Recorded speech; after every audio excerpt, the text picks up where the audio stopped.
गोंदिया जिल्ह्याच्या नवेगाव नाझिरा व्याघ्र प्रकल्पांतर्गत येणाऱ्या निसर्गप्रेमींचं नंदनवन समजल्या जाणाऱ्या गोंदिया जिल्ह्याच्या नवेगाव बांध येथील जलाशय पर्यटकांच्या स्वागतासाठी सज्ज झाला।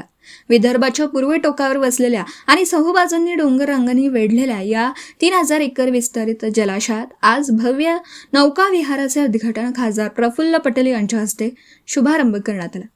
जम्मू काश्मीरच्या श्रीनगर येथील दल झील मध्ये काश्मीरी शिकरा बोटी वापरल्या जातात, त्याच पद्धतीच्या बोटी आणि इतर बोटी या जलाशयात उपलब्ध झाल्याने जलपर्यटन प्रेमींमध्ये आनंद पाहायला मिळतोय। जलाशयात पर्यटकांना आता पॅडल बोट, बॅटरी बोट आणि आलिशान हाऊस बोटचा मनसोक्त आनंद घेता येणार आहे। पर्यटकांच्या सुरक्षेची पूर्ण काळजी घेत हे संकुल सज्ज झालं असून यामुळे स्थानिक पर्यटकांना मोठी गती मिळणार आहे। केवळ नौका विहारच नव्हे तर या परिसरातील राहण्याची आणि भोजनाची उत्तम सोय पर्यटकांच्या प्रवासाला अधिक सुखद बनवते। तर या ठिकाणी आता पर्यटक मोठ्या प्रमाणात येणार असून पाटबंधारे विभाग गोंदिया, SK इन्फ्रा गोंदिया आणि ग्रीन पार्क नवे गावबांधचे संचालक सुनील तरोणे यांच्या संकल्पनेतून या ठिकाणी जलपर्यटनाला सुरुवात झाली। गोंदियाहून प्रतिनिधी अमरदीप बडगे की दलझील सारखं आपण या ठिकाणी देखील पर्यटन सुरू करू शकतो, काय सांगाल एकंदरीत? ॲक्च्युली नवेगाव स्वतःमध्ये नवेगाव बांध जो आहे हा स्वतःमध्ये खूपच सुंदर आहे। आदरणीय चित्तमपल्ली साहेबांनी ह्या सुंदरतेला ओळखलं आणि त्यावेळेला इथं टुरिझम तयार केलं होतं, पण ते काही कारणास्तव मॅनेजमेंट नसल्यामुळे आणि हे सर्व गोष्टींमुळे इथल्या लोकल बॉडींमुळे हे टुरिझम टोटली संपत गेलेलं होतं। मी ह्या इथलाच लोकल असल्यामुळे मला वाटलं की हे आमच्या एरियामध्ये म्हणजे एवढं मोठं नाव होतं आणि आज ते टोटल नाव संपलेलं आहे, त्याला जिवंत करण्यासाठी आपण काहीतरी केलं पाहिजे म्हणून एक हिलटॉप गार्डन तयार केली सुरुवातीला। ॲटोमॅटिक त्या हिलटॉप गार्डनमुळे पर्यटक वाढायला लागलं, मग जेवणांची कॅन्टीनची व्यवस्था केल्यात आणि हळूहळू एक व्यवस्था केल्यात। मग मला वाटलं एवढं सुंदर नैसर्गिक हे स्थान आहे, एवढं डॅम आहे, ह्या डॅममध्ये एक चांगली बोटिंग सर्व्हिसेस चालू करायची आणि मग इथला जो निसर्ग आहे ह्या बोटिंग सर्व्हिसेसच्या म्हणजे डॅमचा जो निसर्ग आहे असा त्याचा फील होतो डल झीलसारखं। आणि मला वाटलं की डल झीलपेक्षा तर आम्ही बेस्ट आहोत, फक्त गरमी आम्ही आमच्या नवेगाव बांधची देऊ पण आनंद डल झीलचा देऊ असं मला वाटलं। आणि त्यामुळे ह्या संकल्पनेची म्हणजे शिकारा बोट, पायडल्स बोट्स खूप सुंदर पायडल बोट्स आणल्या आहेत इथं। त्याच्यामध्ये मोटार बोट्स, ह्या विविध प्रकारच्या बोट सर्व्हिसेस आम्ही इथं प्रोव्हाइड करणार आहोत टुरिझमला आणि खूप सारा आनंद ह्या टुरिस्टना देणार आहोत ह्या पॉईंटला।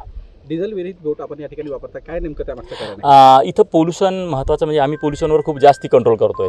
म्हणजे आपल्या याच्यामध्ये पोल्युशन हा नको, म्हणजे इथं प्लॅस्टिक नको, इथं मासोळ्यांना त्रास नको, पक्ष्यांना त्रास नको, ह्या सगळ्या गोष्टींना आम्ही बघतोय। इथं साऊंड प्रूफ आणि पोल्युशन प्रूफ बोट्सचा आम्ही वापर करणार आहोत मॅक्झिमम। आता ही जी शिकारा बोट आहे ही इलेक्ट्रिकलवर चालणारी बोट आहे, इथं साऊंड पण नाही आहे, फक्त बोटिंगचा आनंद आहे।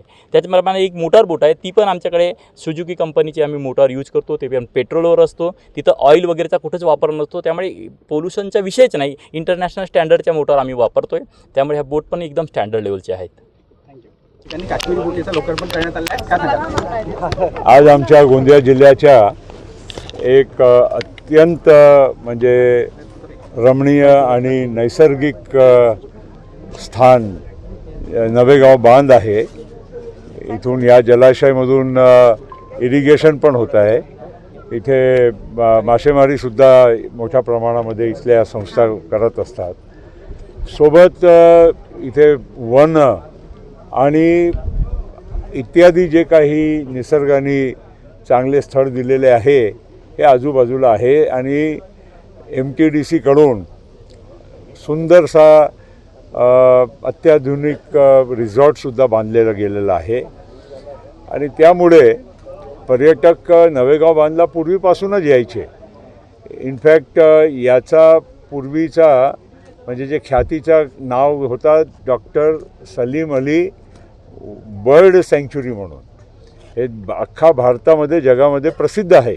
आपल्याकडे सीजनल अनेक पक्षी परदेशातून सुद्धा या परिसरामध्ये येत असतात, म्हणून याच्या पूर्वीचं नाव आहे doctor Salim Ali bird sanctuary.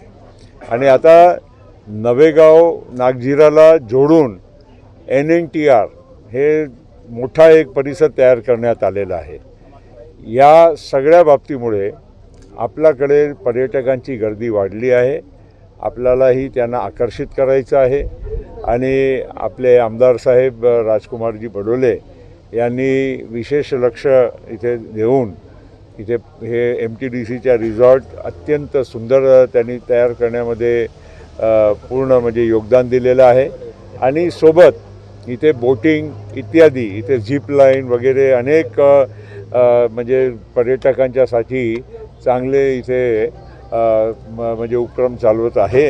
हे आपल्यासाठी अतिशय आनंदाची गोष्ट आहे आणि म्हणून नवेगाव नागझिरा टायगर रिझर्वसह या पूर्ण परिसराला सगळ्या बाबतीत आपल्याला टुरिझम फ्रेंडली करायचं आहे, इको फ्रेंडलीसुद्धा करायचं आहे। म्हणून इलेक्ट्रिक बोट आहे, इथे पॅडल बोट आहे, ज्याच्यामध्ये कुठलाही प्रदूषणसुद्धा होणार नाही याची पण काळजी घेतली आहे।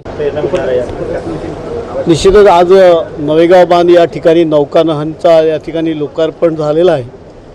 माननीय प्रफुल्लभाई पटेल साहेब यांच्या हस्ते झालेला आहे आणि निश्चितच मला वाटते नवेगाव बांधचं प्रचंड मोठं पोटेन्शियल या ठिकाणी आहे। अत्यंत सुंदर पद्धतीनं या ठिकाणी नौकानयन होणार आहे आणि या ठिकाणी पर्यावरण सदृश्य सगळ्या इलेक्ट्रिक बोटिंग्स वगैरे असतील, त्याच्यामुळे नक्कीच या भागाचा विकास होईल।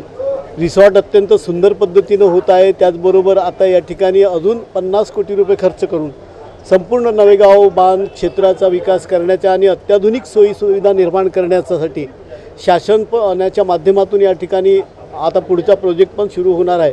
त्याच्यामुळे या ठिकाणी अनेक लोकांना रोजगाराच्या प्रचंड मोठ्या संधी या ठिकाणी निर्माण होतील आणि आज या ठिकाणी नौकानयनचं पण या ठिकाणी लोकार्पण करत असताना या सगळ्या गोष्टी नवेगाव बांधचा या देशाच्या नकाशावर कशा पद्धतीनं नाव येणार आहे यासाठी माननीय मुख्यमंत्री महोदयांच्या नेतृत्वात, माननीय पर्यटन मंत्री महोदयांच्या नेतृत्वात, आदरणीय प्रफुल्लभाई पटेल या सगळ्यांच्या नेतृत्वामध्ये या ठिकाणी काम करत आहोत।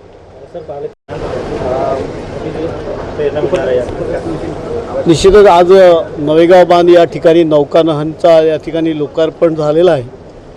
माननीय प्रफुल्लभाई पटेल साहेब यांच्या हस्ते झालेला आहे आणि निश्चितच मला वाटते नवेगाव बांधचं प्रचंड मोठं पोटेन्शियल या ठिकाणी आहे। अत्यंत सुंदर पद्धतीनं या ठिकाणी नौकानयन होणार आहे आणि या ठिकाणी पर्यावरण सदृश्य सगळ्या इलेक्ट्रिक बोटिंग्स वगैरे असतील, त्याच्यामुळे नक्कीच या भागाचा विकास होईल। रिसॉर्ट अत्यंत सुंदर पद्धतीनं होत आहे, त्याचबरोबर आता या ठिकाणी अजून 50 कोटी रुपये खर्च करून संपूर्ण नवेगाव बांध क्षेत्राचा विकास करण्याच्या आणि अत्याधुनिक सोयीसुविधा निर्माण करण्यासाठी शासनाच्या माध्यमातून या ठिकाणी आता पुढचा प्रोजेक्ट पण सुरू होणार आहे। त्याच्यामुळे या ठिकाणी अनेक लोकांना रोजगाराच्या प्रचंड मोठ्या संधी या ठिकाणी निर्माण होतील आणि आज या ठिकाणी नौकानयनचं पण या ठिकाणी लोकार्पण करत असताना या सगळ्या गोष्टी नवेगाव बांधचा या देशाच्या नकाशावर कशा पद्धतीनं नाव येणार आहे यासाठी माननीय मुख्यमंत्री महोदयांच्या नेतृत्वात, माननीय पर्यटन मंत्री महोदयांच्या नेतृत्वात, आदरणीय प्रफुल्लभाई पटेल या सगळ्यांच्या नेतृत्वामध्ये या ठिकाणी काम करत आहोत। दिवसभरातील घडामोडींचा आढावा घेण्यासाठी पाहत रहा N24 मराठी न्यूज चॅनल।